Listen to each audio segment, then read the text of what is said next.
नीलमणि पात्र बापा गोपीनाथ पात्र एवं तांकर सहधर्मिणी पुष्पलता पात्र स्वामी नीलमणि पात्र मान्यवर अदालत एसडीजेएम कोर्ट आज पलातक घोषणा करी आसंता 15 दिन मध्य से मान्यवर कोर्ट रे हाजर न हे तांकर संपत्ति स्थावर अस्थावर संपत्ति की बाजयाप्त करा जिवो।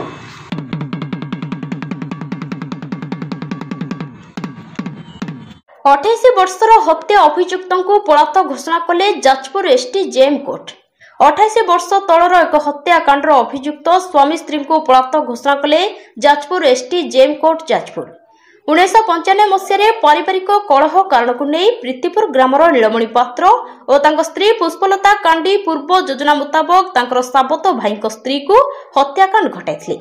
1995 मसीहार हत्याकांड अभियोग फेरार थिबा आसामी नीलमणि पात्र और पत्नी पुष्पलता पात्र को एसडीजेएम जाजपुर कोर्ट पक्षर पलातक घोषणा कराहेबा परे अलकुंड थाना पक्षर प्रीतिपुर पंचायतर घर समेत अंचल विभिन्न स्थान में डेंगुरा बजाई 15 दिन मध्य आत्मसमर्पण करने को अवगत करागला।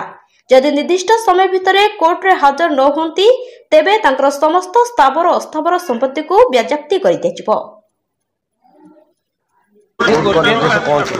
पुष्पलता पात्र और हजबैंड नीलमणि पात्र 1995 मसीह मर्डर केस आसामी अच्छे से दिन ठारू से मान्यवर अदालत एसडीजेएम जाजपुर पाखे हाजर होना मान्यवर अदालत हाजर नवाई आज पलातक घोषणा करी से 15 दिन हाजर न जिते स्थावर अस्थावर संपत्ति समस्त सिल करा बाजयाप्त करा 302 मर्डर दफा आज्ञा murder case Asami. Thank you.